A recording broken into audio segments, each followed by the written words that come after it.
70 साल के इतिहास में किसान की वोट लेकर राजनेता सत्ता पाते आए हैं, सत्ता हासिल करते हैं, किसान को बेचते हैं, उसकी वोट पर राज करके अपना परिवार, अपना वंश को आगे बढ़ाते हैं। 70 साल के बाद भी किसान सड़कों पर है। किसान का क्या कसूर है? आप ये बताएं, किसान की इस हालत के लिए विपक्ष जिम्मेवार है या सत्ता, आज की सत्ता जिम्मेवार है? ऐ मेरे देश के किसानों, मैं आप सबको आग्रह करना चाहता हूं, आपको आगाह करना चाहता हूं कि जिस प्रकार से कांग्रेस के लोगों ने इस देश में झूठ की और लूट की राजनीति की है, उससे बचने के लिए जो 70 साल तक ये कांग्रेस किसान के लिए कोई काम नहीं कर पाई, वो आज़ादी देने का जो कानून प्रधानमंत्री नरेंद्र मोदी जी ने बनाया है, ये किसान भाइयों के लिए बनाया है। किसान भाइयों से निवेदन करना चाहता हूं कि इस अध्यादेश को पढ़ें, इसको समझें, इसको जानें और कांग्रेस के भ्रम में ना आए। ये भारतीय जनता पार्टी की सरकार, ये नरेंद्र मोदी जी की सरकार, ये सबके भले की सरकार है। इस पर भरोसा रखें और विश्वास रखें। नमस्कार, समाचार क्यारी हिंदी न्यूज में आपका स्वागत है। हरियाणा उपचुनाव बड़ौदा का शंखनाद हो चुका है। सभी पार्टियां अपने तरीके से चुनाव लड़ने के लिए तैयार हैं। इसी सिलसिले में आज टीम समाचार क्यारी मोहनलाल बड़ोली, विधायक राय, जिला अध्यक्ष भाजपा से मुलाकात करेंगे। बड़ोली जी, आपका स्वागत और सम्मान। आपके चैनल के सभी दर्शकों का भी मैं धन्यवाद करता हूं और आपका भी धन्यवाद करता हूं कि इस गोहाना की पवित्र भूमि पर आज आप इंटरव्यू लेने के लिए पहुंचे हैं। आपका स्वागत है। आगे बढ़ते हैं। आज हरियाणा ही नहीं, हिंदुस्तान में एक ऐसा मुद्दा,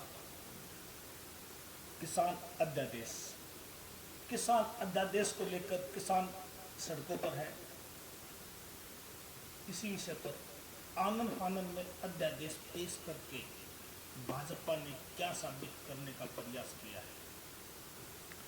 जब से 1947 में देश आज़ाद हुआ, उसके बाद से भी जितनी भी सरकारें रहीं, पहली सरकार अटल बिहारी वाजपेयी जी की इस प्रकार की आई थी, जिसने किसान आयोग बनाने की शुरुआत की थी। और उस किसान आयोग के स्वामीनाथन आयोग की जो रिपोर्ट का सभी चर्चा करते हैं, ये अटल बिहारी वाजपेयी जी की देन थी और भारतीय जनता पार्टी के विचार की देन थी। भारतीय जनता पार्टी पंडित दीनदयाल उपाध्याय जी का जो विचार था, जो भारतीय जनता पार्टी की स्थापना जिन लोगों के द्वारा हुई थी, उनका जो विचार था कि हिंदुस्तान का गरीब समाज, व्यापारी, कर्मचारी और किसान जो परेशानियों से जूझता रहा है, उनकी तकलीफ़ों को दूर किया जाए। और आज 73 साल की देश की आज़ादी के बाद 6 साल का शासन अटल बिहारी वाजपेयी जी का और 6 साल का शासन प्रधानमंत्री नरेंद्र मोदी जी का रहा है। और प्रयास है कि किसानों की आमदनी को डबल किया जाए। उसी को ध्यान में रखते हुए ये जो अध्यादेश लेकर आए हैं, क्योंकि स्वामीनाथन की आयोग को रिपोर्ट को हम लागू करना चाहते हैं, ये सरकार उसको लागू करना चाहती है। और जिस प्रकार की पाबंदी किसान के ऊपर थी कि वो अपने मन के मुताबिक अपने पैदा की हुई फसल को ना बेच पाए, उसको कानूनी रूप से हमने मान्यता देने का काम किया है। आज किसान अपनी फसल को अपने मनमर्जी के भाव पर किसी भी व्यापारी को बेच सकता है।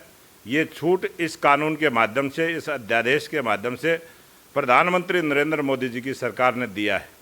और ये जो आज लोग सड़कों पर बैठे हैं, जिस प्रकार से ये आंदोलन चल रहा है, ये आंदोलन किसानों का आंदोलन नहीं है। ये राजनीतिक रूप से, शुद्ध राजनीतिक रूप से जो लोग इन किसानों को कमज़ोर करते आए, जिन्होंने लंबे वर्षों तक इस हिंदुस्तान पर राज किया है, उन्होंने कभी भी किसान को इस प्रकार की आज़ादी नहीं दी।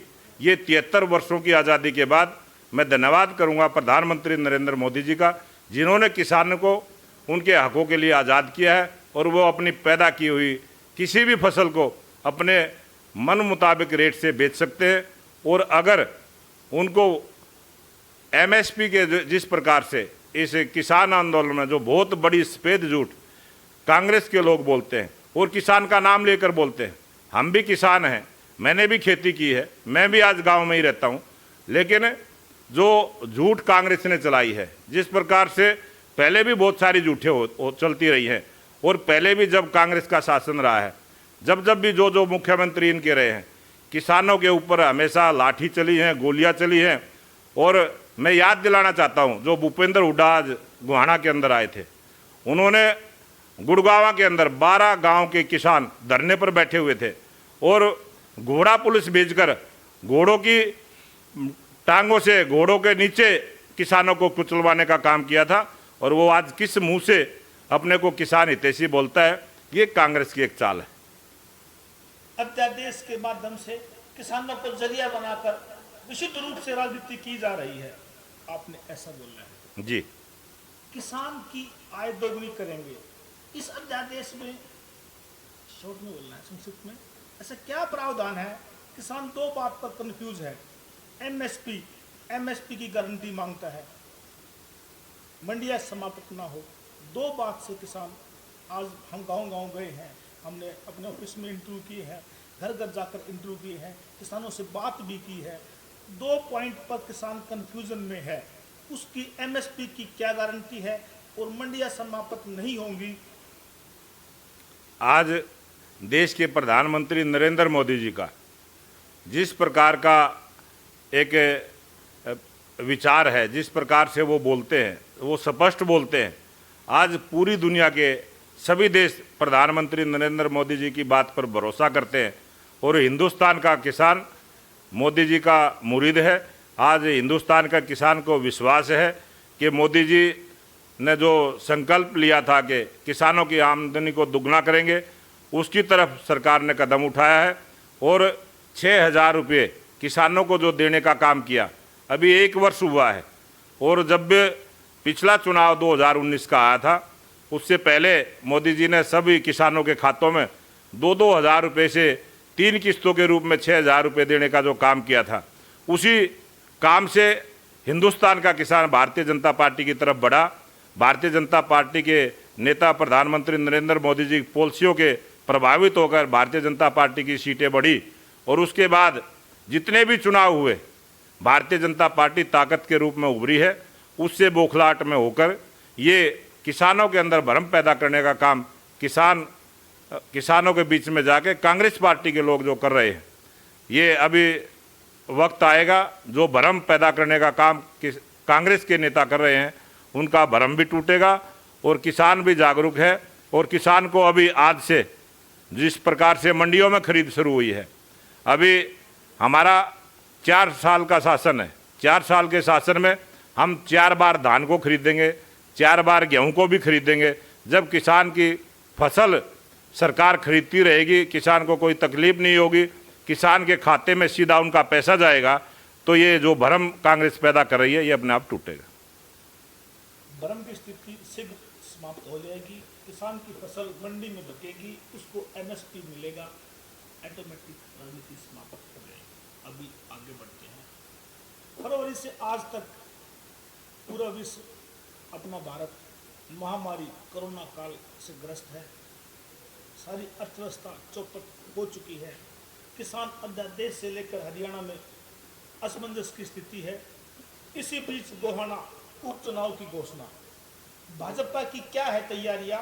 भाजपा और जेजेपी गठबंधन का उम्मीदवार कौन होगा, थोड़ा चर्चा करें। ये बड़ौदा का उपचुनाव दुर्भाग्य से आया है, भगवान की मर्जी से आया है। और इस उपचुनाव के अंदर भारतीय जनता पार्टी और जेजेपी की जो वर्तमान में सरकार चल रही है, उस गठबंधन का उम्मीदवार होगा। दोनों पार्टी के नेताओं की सहमति से उम्मीदवार होगा और जो भी पार्टी, दोनों पार्टी का साझा उम्मीदवार होगा, वो यहाँ से बड़ौदा से जीत कर जाएगा और जनता के आशीर्वाद से जीत कर जाएगा। और जिस प्रकार का वातावरण बड़ौदा में बना हुआ है, लोगों ने मन बनाया हुआ है कि 3 नवंबर का इंतज़ार है। 3 नवंबर को बहुत सारे लोगों ने मन बनाया हुआ है, बड़ी संख्या में बनाया हुआ, वो कमल के फूल का बटन दबाकर भारतीय जनता पार्टी के उम्मीदवार को जिताने का काम करेंगे। अंत में आप समाचार चैनल के माध्यम से एक संदेश हरियाणा की जनता, हरियाणा के किसानों को कि अध्यादेश का कंफ्यूजन, एमएसपी और मंडी, अपने इस माध्यम से संदेश देंगे, स्थिति साफ करेंगे। मैं सभी किसान भाइयों से ये निवेदन करता हूं कि इन के बहकावे में ना आके उस अध्यादेश को जरूर पढ़ें, गूगल पर सर्च कर लें। और देश के प्रधानमंत्री नरेंद्र मोदी जी ने भी और हमारे देश के कृषि मंत्री तोमर जी ने भी स्पष्ट बयान दिया है, एमएसपी पर कोई प्रभाव नहीं पड़ेगा और इस देश की मंडियों को हम मजबूत करने का काम करेंगे। जो हमारे मंडी के अंदर आड़ती भाई है, उनके हकों को भी मजबूत करने का काम करेंगे। किसी भी प्रकार की समस्या ना हम व्यापारी को आने देंगे, ना हम किसी किसान को आने देंगे। सरकार अपने तरीके से बहुत अच्छे से दोनों के लिए काम करेगी। मैं ये आड़ती भाइयों को भी और किसान भाइयों को भी ये निवेदन करता हूँ कि कांग्रेस के भ्रम में ना आए और भारतीय जनता पार्टी के जो पॉलिसी है, भारतीय जनता पार्टी के जो हमारे नेता देश के प्रधानमंत्री नरेंद्र मोदी जी हैं, उनकी बात पर भरोसा रखें, यही मैं निवेदन करता हूँ।